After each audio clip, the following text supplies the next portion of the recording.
Question.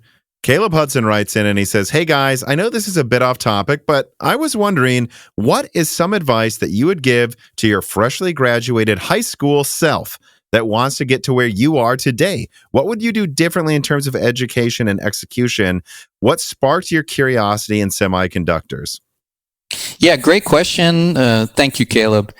When I read that, I had to think back, what was it? And certainly coming out of high school, it was physics.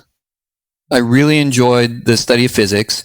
As I got into university, I could see how that could be applied. And that had more interest to me than, let's say, the core science. So, there has to be something that sparks that interest around the sciences itself. But where does that take you? Does that take you into R&D, where you continue to, look to discover new things in a scientific field? In my case, though, it's about the usage. How do I apply that? And in my case, it was towards engineering. What can I make that's practical out of that?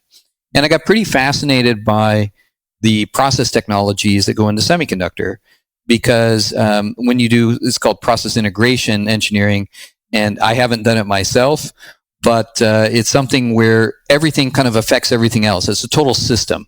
So if you put something in the furnace for a little bit longer, well, that affects the things you did before, and you have to think through that. You have to model it and think through it. So in terms of advice, it's lock into something that you're passionate about in the sciences itself, determine what direction you want to take that in, and then really dig in and find places where you can apply that with people around you that share a similar passion. One of the most passionate places I worked early on was SanDisk. And at that time it was called SunDisk. And my employee number there was 32. And we were doing things that nobody else had really done before with this system level flash and managing system level flash.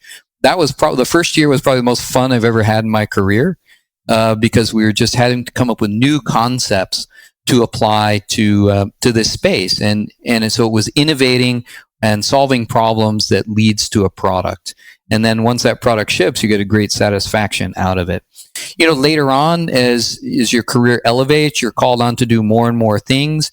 And then in that case, as your career develops, you've got to think about the people around you and what you want to inspire in other people.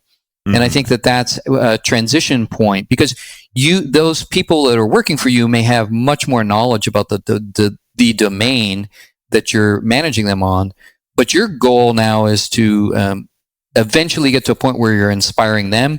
And then as you grow further in the career, it's even in the industry. How do you inspire others in the industry?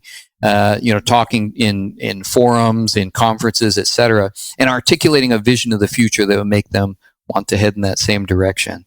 So I think that's kind of how it's got to start with that spark in the sciences, mm-hmm. and then find your path through.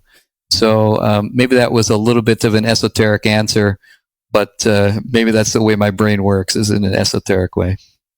I guess the only thing I could add on to that is, he asked, what advice would you give to yourself? Is there a pitfall you'd warn yourself about, as you're graduating, that comes to mind immediately? Yeah, I think the pitfall, not every place is a great place to work.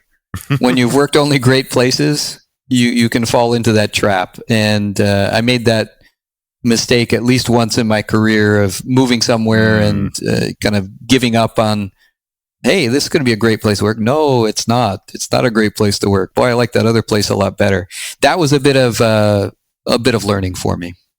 Right, because it offered maybe a subject you're more interested in, or a better location, or career better path, pay. That's right. You think it's there, and like I said, when you've only worked great places, when you move to some place which is not great, it's a bit of a punch in the face, and you go, "Wow, didn't think about all this. I thought every place was, had cool people around me doing interesting things," and that's not always the case. Yeah, so that would be the advice. I give the opposite too, just as a reminder, maybe you've only worked at bad places too. Don't assume the next place is going to have the same problems. Yeah, I never thought about it that way. That's true. You flip that around. That's true. Can't be sure that it's always going to be the same.